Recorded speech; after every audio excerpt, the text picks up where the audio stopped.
the other thing that happens when you stop working for a living and you have all this time is that you actually start to simplify your life. You stop buying unnecessary things. You stop looking for happiness outside yourself in objects and things you do. And although that doesn't mean you don't enjoy still those things you do, or you still don't get enjoyment. You still get enjoyment when you buy yourself something. It doesn't mean that, but it does mean that you actually start cutting away all the unnecessary stuff.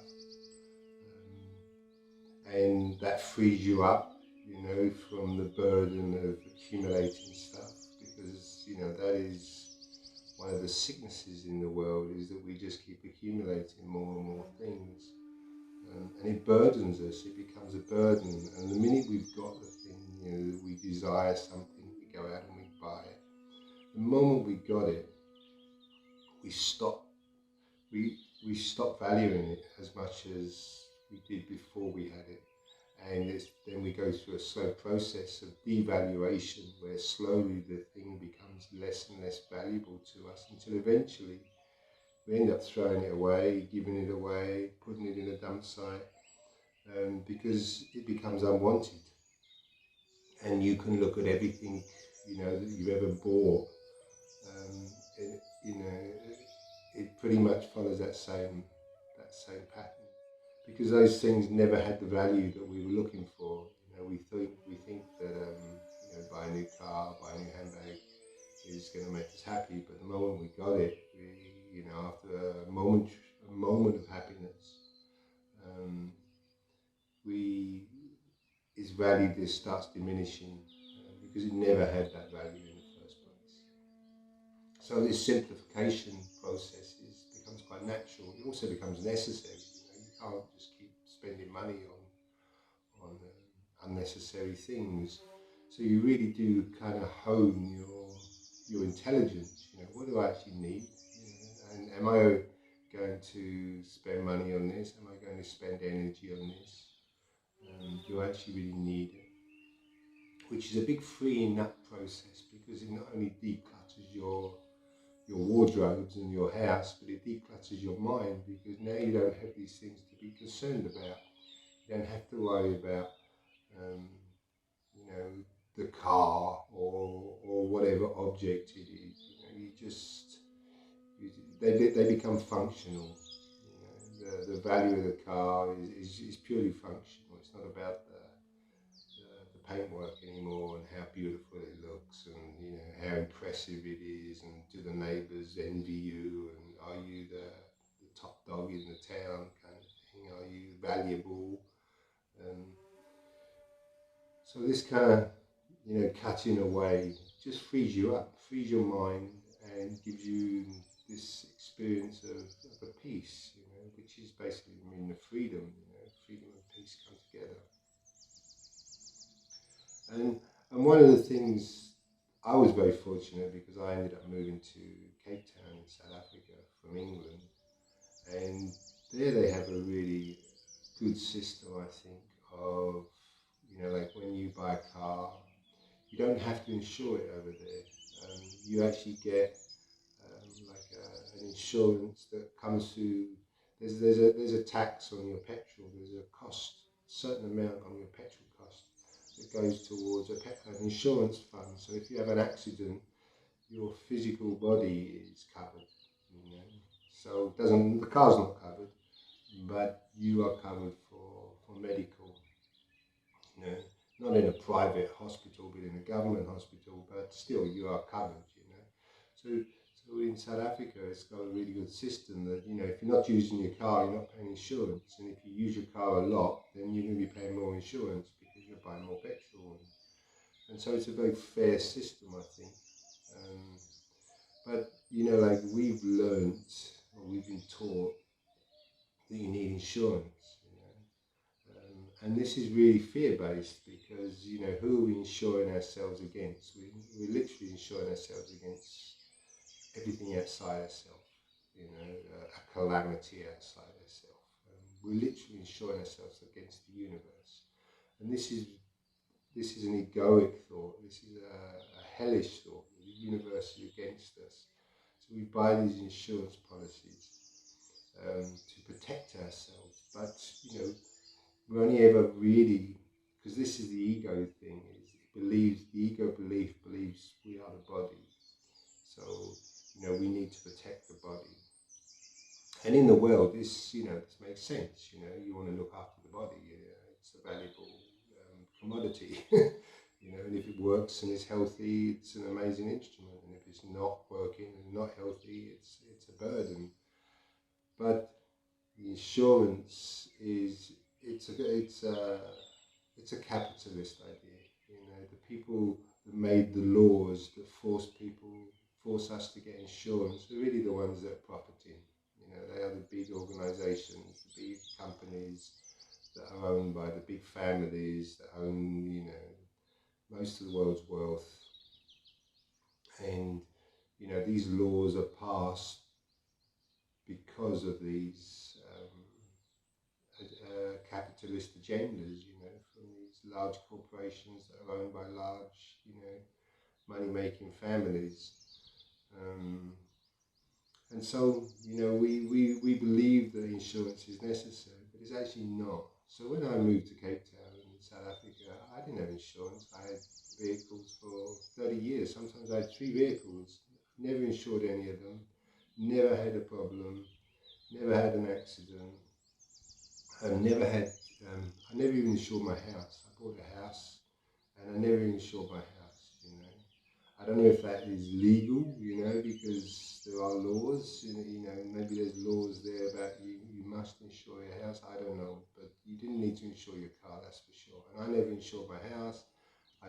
We've never had medical insurance, and, I always had the belief that, if you buy into these things, you're going to need them because you bought into the idea. You believe in the idea that you are at risk, that something is going to happen, that you are going to get sick, you are going to have an accident. But if you don't buy into that and you start to believe because you realize that the universe is not against you, it's actually for you, and it's for you in every way, in every moment of every day, then you don't need insurance, and that frees you up of spending money every month on unnecessary things. And again, it's just the cutting away of the unnecessary. We spend a lot of money on insurance, on things like that, and it's just not necessary. I think the South African system is a really good system, because it's fair. If you do a lot of driving, you buy a lot of petrol, you're going to be paying more for your insurance. If you don't use your car and you don't drive much, you're going to be paying a fair amount, a pro rata amount. And this is very fair. But this, like the insurance systems that we got, the medical systems, they're all, they're part of an insane idea that we are, that we need to defend ourselves, basically.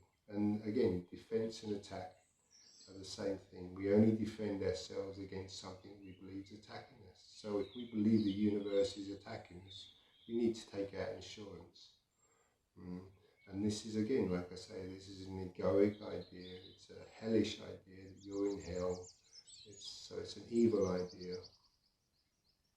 And this is what we've been taught, and all the time we believe it's true, we are going to experience the effects of our beliefs, because the world is a place of beliefs, and if you believe something, you will experience the effects of your beliefs. I stopped believing that I needed to work for a living, and this started to happen when I was doing photography, and I was loving my photography, I was loving my work, and I was just flying, and it became very clear that you don't make money just because I had the experience. You don't make money by working, you make money by using your mind and being creative, I would say. And I used to say that, but I didn't realise at the time just how profoundly true that was.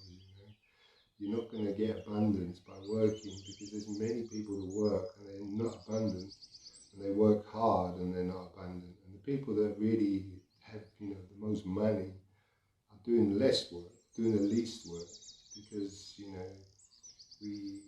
we also have this false idea that we're making money. The rich think they think their position is justified because they made their money. They make money, but they actually don't make money. The banks make money, and they charge interest on it. But that's another thing. But the rich, we don't make money. When we work, we don't make money. We take money. We take from other people. That's how we accumulate money, by taking from other people, because there is only a certain amount of money that's printed or digitalized. And to have more for myself, it does mean that someone's got to have less. And this is the capitalist idea. And there's nothing wrong with working and making money. There's nothing wrong with that, or earning money, I should say. And it's a great. It's served us really well, in many ways. It's brought humanity to a point of great technology now that actually now we can actually look and we can do a lot of the things without physicalness of working. And so, our whole concepts about ourselves can start changing, because it actually doesn't make sense to be working for a living and be working to survive. And you have to win, and you have to compete. And this cutting away and minimalizing and taking away the unnecessary is it's really a Zen practice. It's a Buddhist practice. It's a Christian practice. It's a Islamic practice.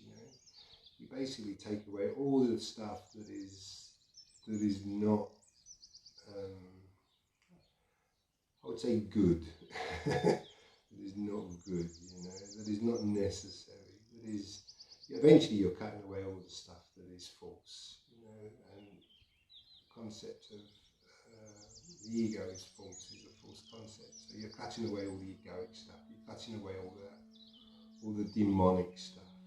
All the places you put value but didn't have value because you did it out of fear, and you're cutting away all the insurance policies and all the fear-based concepts, protecting ourselves, protecting the body, or protecting our nation, or protecting our governments, and you just start cutting all this unnecessary stuff away. And this is a very freeing experience. You become less burdened, much less burdened. Doesn't mean you aren't, you don't feel the burden of other people. Like we walk sometimes into people's homes and it's filthy and cluttered, and you just feel the energy is like heavy and dark, and you can see that they're struggling. My wife has just come from a friend's place, and it's like that, and they're struggling, and they're unhealthy, and they're in hospital and things like this. But it's all part of it's a choice. We're choosing to clutter our lives up with stuff. We're choosing to follow fear-based concepts. We're choosing the insurance policy. We're choosing the medical scheme. We're choosing the bling and the gold and the diamonds and the money and the jobs. We're choosing all these things, but we're choosing them blindly. We're choosing them because we think they're good and they're serving us and they're going to protect us. But the thing is they're not. They're actually doing the opposite. They're keeping the soul trapped, because really what the ego thinks is freeing, and what the ego thinks is abundant. To the soul, it's imprisonment and it's poverty, because the ego is the opposite of the soul. Its concepts are the opposite of the soul, because the soul or the spirit is without a body, really. So it's universal, it's free, it's everywhere, it's abundant. Whereas the separate self is an isolated experience of lack and fear. And so what the ego believes is freedom is actually imprisonment to the soul. So we're going through a big transition at the moment in the world, and these things can be addressed so simply, with just the willingness to start cutting stuff away. We don't have to stop working. That's not the goal of this message, because not everyone is ready for that. But we can begin the process of questioning, what is actually serving me here, what is serving my family, and what is serving, our children in the future. Do we really want to leave the world in a mess to our children? Landfills full of washing machines and hair dryers and unnecessary stuff. So washing machines aren't unnecessary, hair dryers aren't unnecessary, but we just keep buying more and more stuff. We make stuff that breaks, because there's a capitalist agenda of keep, sell, sell, sell. So we have this ability to make machines that just don't last. So yeah, when you're not working for a living, you buy stuff that's going to last. You choose the stuff that is functional. You choose the stuff that is necessary, um, and in a way that you value it for its usefulness. You don't value it for its shiny, paintwork or its bling. You value it for its usefulness, and that is a much more healthy way of perceiving objects. Because if they're helpful to us and they're useful, they're amazing instruments. But if they're just shiny and gold and then they're just baggage. They just become baggage that we carry around our necks and we carry in our bags, and we just burden ourselves down with more and more stuff. And we end up placing our own value on those things, and when we lose them, we feel lost. But if the objects that we have are dysfunctional, then if they break or if they disappear, we haven't placed our own value on them, so it's a lot easier to let go, and then the universe brings something else better along. The universe always brings something else along. If you need it, it will come.